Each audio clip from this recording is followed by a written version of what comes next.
Good morning, freedom lovers. Actually, good afternoon now from beautiful Sebring, Florida. Early afternoon.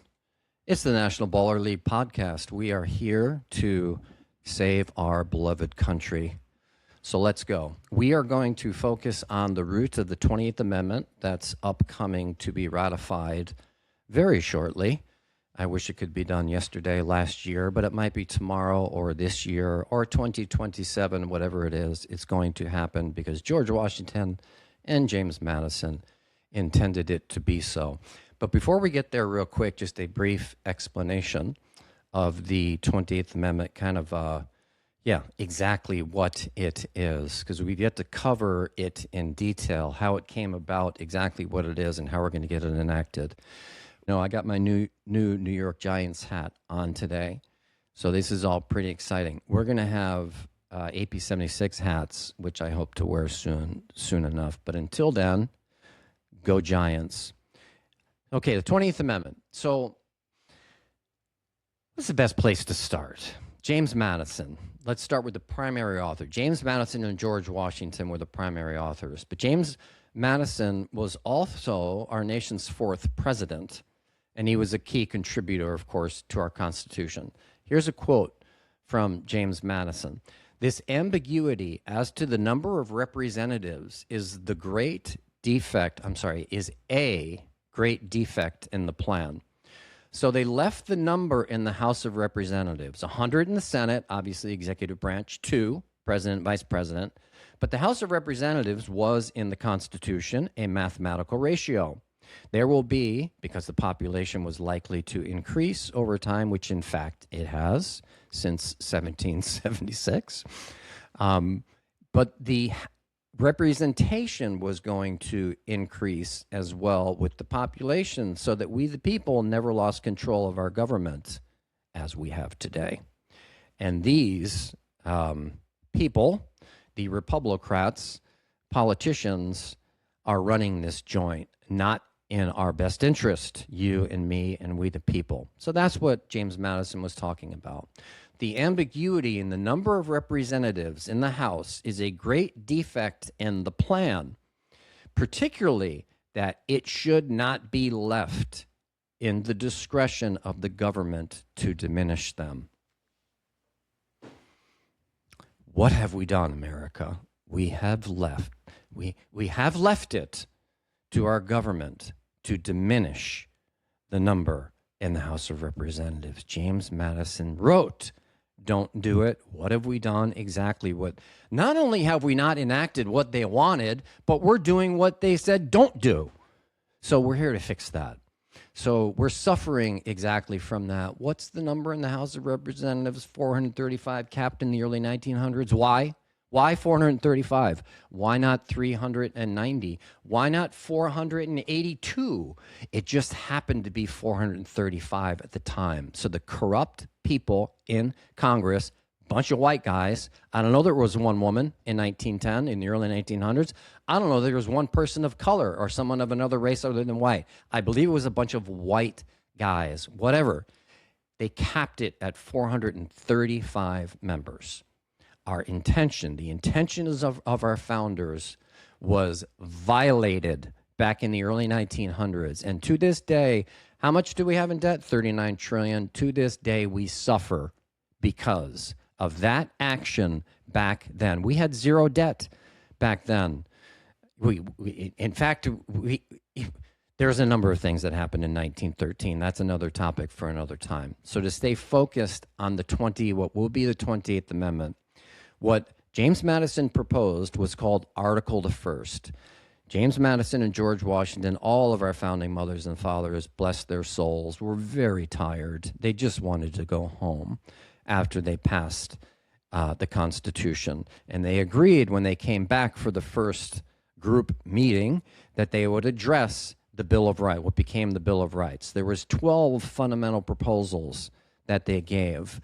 Number one, Article the First, was addressing this problem of representation, the ratio of representation, the population to politician in the House. It was Article the First to fix this problem.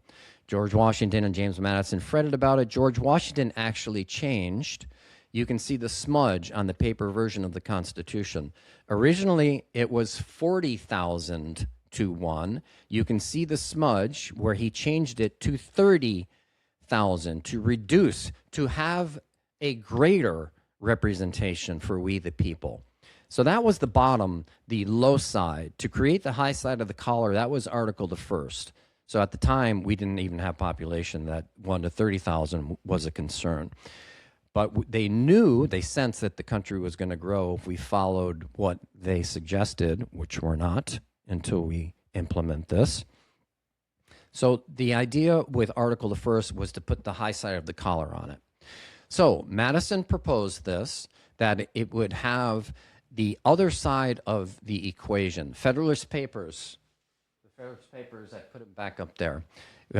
Actually, the Federalist Paper book is right there.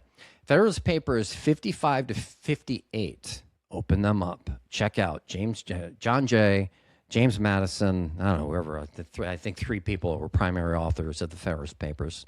55 to 58 was all about this number. We need to bring that back into the public discourse in America. Why did we not do what the founders said? 3 separate Federalist Papers debated it. It's definitive. There's no question on what it is. The only question is what happened with one word when Article the First was written. Periodically, the census was created for this exclusive purpose, to periodically adjust the size of the House of Representatives so that we, the people, stay represented. Do we do that anymore? No. We do a census, but it's for complete political exploitation. It has nothing to do with rewriting the number in the House of Representatives. It's for all sorts of political crap so we can do what? Spend more money. It might be at 40 trillion today, our national debt. We know it's not going to go down ever because politicians won't do that. We're doing this, we the people. We are going to right this wrong. So what happened specifically? Why did it not get passed? Why did numbers 2 through 12 get passed and become our Bill of Rights? Why did what was Article the First, having to do with representation in the House, and Article the Second, why did those 2 not get passed? Well, we're focusing on the first, why it didn't get passed. The original intended article on September 21st, 1789, it's a beautiful little piece of prose. It's basically a mathematical formula in Old English. It's fascinating. But the last sentence of it says, there shall be not less than 200 representatives. So remember, this is from scratch, right? This country, they just risked everything. We got nothing. What is America? Nothing. But yet they're creating all these rules for us to enjoy the prosperity that we have on our 250th anniversary today. So this is them projecting into what they thought might happen, that America's going to get bigger. There shall be no less than 200 representatives, nor less than 1 representative for every 50,000 persons. There it is. The intended first article passed by the House and the Senate, 13 states, I believe, at the time. I'll get to exactly what the states are in a second. But that was September 21st, 1789. On September 28th, 1789, one word got changed. So from the point that the House and the Senate, because how did ideas on national policy get shared back then? Like, homing pigeon, horse. They literally had a guy on a horseback, right? They didn't have these. So the guy took the piece of paper that the House, that George Washington, James Madison, the House and the Senate passed on September 21st, 1789. Within a week, somehow, some way, when it got out to the states for ratification, that's the way our beloved country works, state sovereignty. Each of the states had to vote. They said yes to what was the 10 Bill of Rights. They didn't say yes to this one because one word got changed. In that last sentence, less became more. So what the House and George Washington and James Madison said is less than one representative for every 50,000. What got distributed to the states for ratification, it said nor more than one representative for every 50,000 persons. I do not know why or how this word got changed, but there is a historian. I've got his name. I believe he's still alive. There is a historian, an American history professor at not a huge school, but a school of note anyway, who found this discrepancy. This is the reason. Can you imagine a mathematical formula, less as opposed to more, is going to change the formula? So this is why the states got, wait, what is this? What are they asking for? Somehow, some way, and this is going to be the source of a very good show. Eventually, we're going to have, it's called Trillions, a show that's going to show how the possibilities of how this one word got changed. Was it outright evil? Did someone want to see this American experiment fail?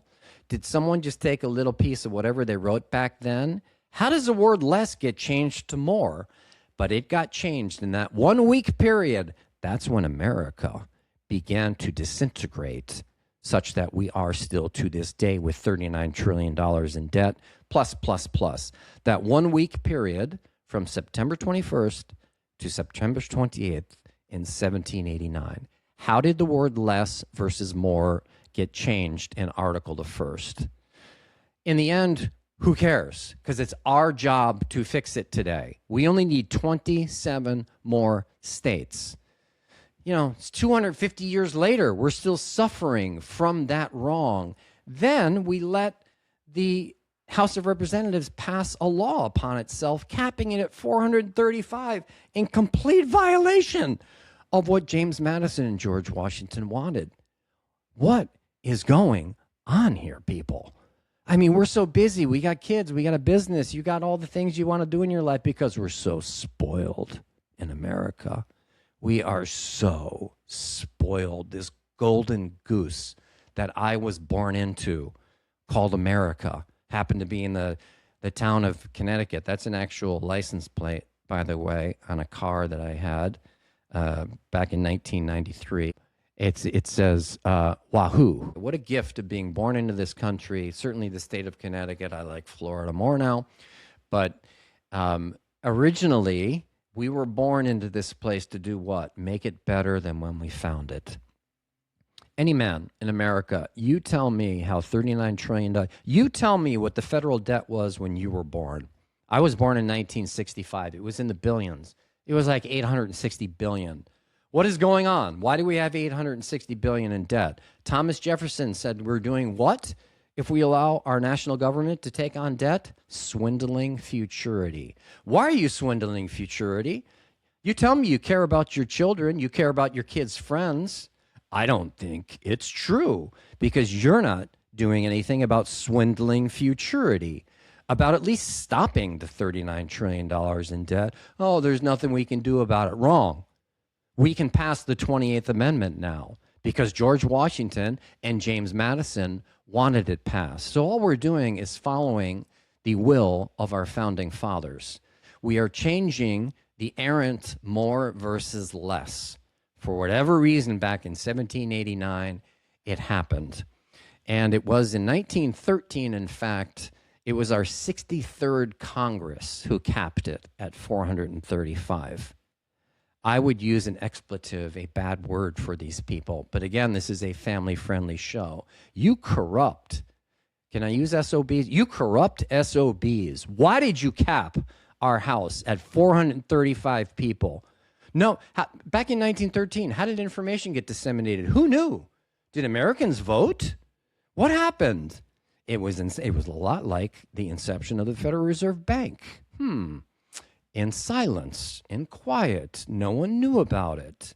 No one knew about our foreign, such that when we're born into America today, it just is what it is. 435 House members, right? That's just the way it is. No, it's not the way it was supposed to be. Yes, it's the way that it is. And we don't care about our golden goose, I don't know. I'd have a hard time saying how much I care about my children if I don't fix this biggest problem that America has, which is unlimited debt forever. We are debt slaves to these people, these politicians. You think AI is going to become our master? Our politicians are our masters. We are debt slaves. Wake up and take your sovereignty back, American. Let's get the 28th Amendment passed. Abraham Lincoln said in 1858, a house divided against itself cannot stand. Our House of Representatives is divided against itself, Republican, Democrat. Well, my colleague on the other side of the aisle, I hate when our politicians say that. My colleague on the other side of the aisle says, there is no other side of the aisle. We are one people. We are made in God's image, and we are here to serve God in America. The reason this country was founded, our forefathers risked everything they had, and our forefathers and mothers risked everything they had to give me the right to sit in front of this microphone, look at this camera, and pray that this is being recorded properly. To get things done right, to fix problems. This is our biggest problem. We all know it, but it's so easy to ignore. We'll just sweep it under the carpet. It's some other generation's problem to fix, right? Our children will have to deal with it. I'm going to die, and probably this economy won't implode before I pass away. It's probably going to implode where my children, which I've got 3, or their children, man, it's not my problem. It is my problem. I don't love my children unless I fix this. There it is. You don't love your child unless you get the 28th Amendment passed. How's that? That's no joke. It's true.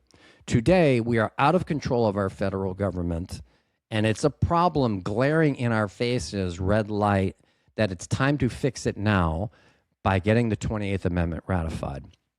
So that was the original history. Let me just speak briefly to how I came across this. It's a wonderful book called A History of the American People. Paul Johnson. I don't know if Paul's still alive. But this is, I was reading this, I don't know what year we lived in Wisconsin. This is before we created AP76. But this is on page 197. By agreeing to let each state send 2 senators to Congress, the Founding Fathers built states' rights into the representational process. The House, on the other hand, was to represent the people. And it was agreed that each state was to have at least 1 congressman and not to exceed 1 for every 30,000 persons. There it is in the Constitution. Sure enough. In parentheses, excluding Indians not paying taxes and allowing for 3/5 rule for slaves. That's beyond my pay grade. Back then, anyway, the intent of the Constitution was 1 for 30. It is in the Constitution, but we never ratified Article the 1st. But this is how I first learned about it.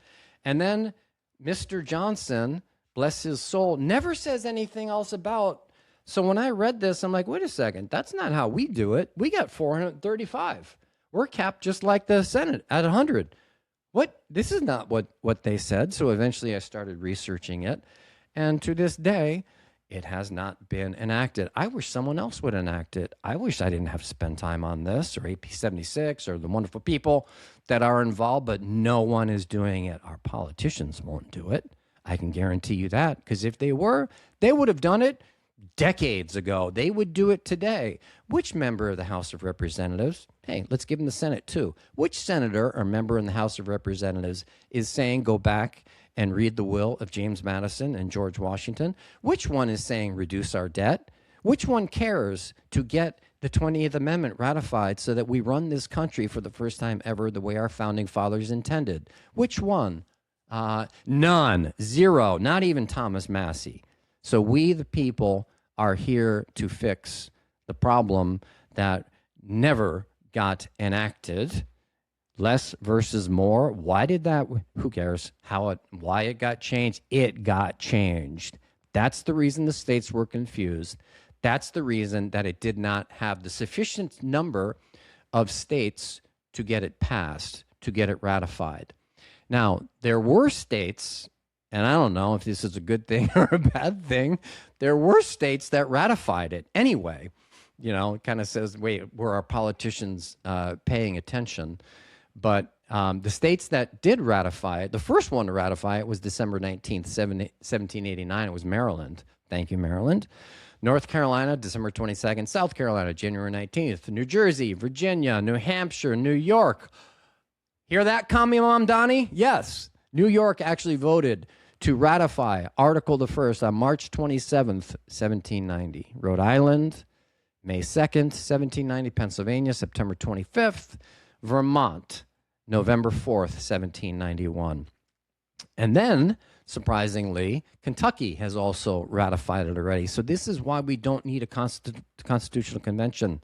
This has already been ratified by the House and the Senate. We simply need 27 more states. So we're creating little AI agents to go out and attack. And with the help of great people like Jesse over at Market Rhythm, and Larry, the founder, and freedom-loving Americans, we are going to spoon feed each state with the truth so that the 27 more states add to the 13 who have already ratified it. Isn't that great? These 13 states have already ratified this thing. It's already done. We just need to get it enacted to the chagrin of our current House of Representatives, as we identified in a previous podcast. Do any of them want this enacted?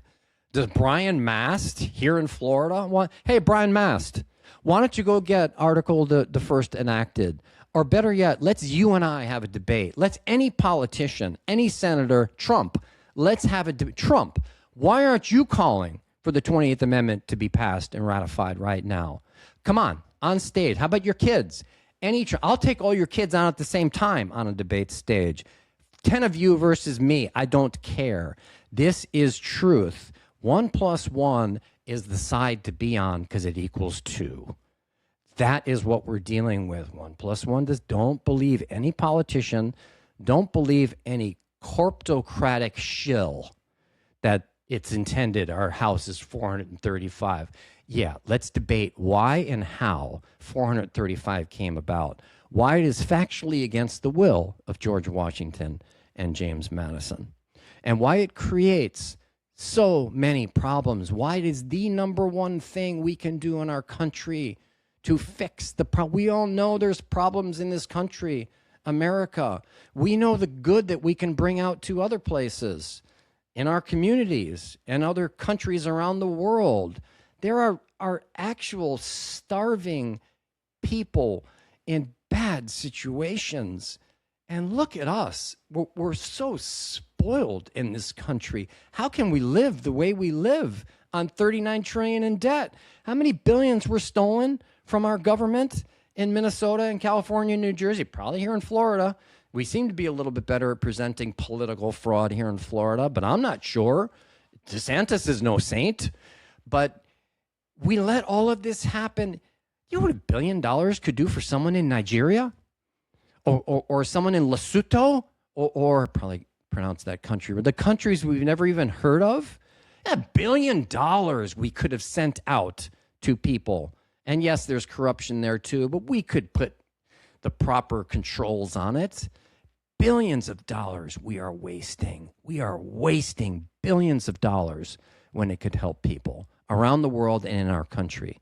So that's what we're here to do, is to get the 28th Amendment ratified to stop swindling futurity and eventually get to what I pray will be a radcast, which is a way to use music to communicate this message, to capture people with it, to enjoy music, just the love of music, great music, to get the 28th Amendment passed. The radcast will be in place soon. For now, I just got to sit in front of a microphone. It's the second best, but we're doing what we can to get this amendment passed now. So if you made it this far, thank you so much for your interest. The AP76 website should be live any day. Thank you, Sven, and the awesome people at the free website, guys. We are going to do our best in execution for what has already happened. This is already done. It's a done deal. It's like our beloved Lord and Savior Jesus Christ said, it is finished. The 28th Amendment, it's already done. Let's just connect the dots, people. Let's call these political clowns out for what they are, political clowns. And let's move on to the bigger, better prosperity that our founding fathers intended. Bless you. Bye.